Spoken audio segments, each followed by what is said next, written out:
एक दौड़ा जनाब अमजद अली फैसलाबाद उन्हां दी नजर करदा पिया भाईजान के बद नस्लियां नू जदा वक्त लगन ए रंदे नहीं औकात च दर दिले शुक्र करेंदे ही नहीं भावे शाहियां ढीन खरात च गल्लां आप तू वड्डियां ताई कर देन मैंने सोचिया ए जज्बात च कदी रहम ख्याल मैं वेख्या ही नहीं जालिम दी रात सफात च एक दौड़ा जनाब इजाज खोखर नादी नजर करदा पिया खोखर साहब के दसा की दिल ते वर्तींदी है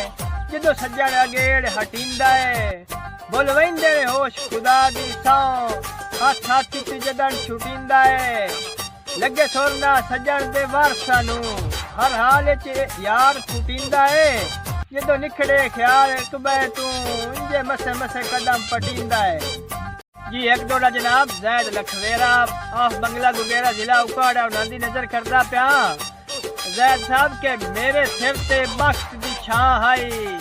जदों टुर गए लाए गए नाले हसे वसदे चोण शरीकां विच किस्मत दी अजब कमाल है चल कोई भी संगत तू विछड़े ना आवे कतल जवाल है यार इरादा जिंदगी विच होवे ख्याल एक आम मिसाल है एक दौड़ा जनाब ताबी खंडवा फराम बोताला जिला कुशाब उन्हां दी नजर करदा पिया भाईजान के दिल दे हसदे ते वसदे घर नू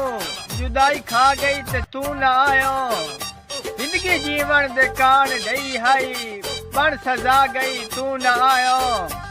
तेरे रावां ते जिंद नी माड़ी रोंदी धोंदी ते छिकदी रह गई वेख अपनी ज़ियादती काविश मौत आ गई तू ना आयो दौड़ा जनाब इखलाक अजत मिठा टवाना फराम जिला कुशाब उन्हां दी नजर करदा पिया भाईजान के अजमाइशां दे मैदान च थक के कदी बशर दलेर न ढासण ए कम है आखिर राठा दा देओ जितने फेर न ढासण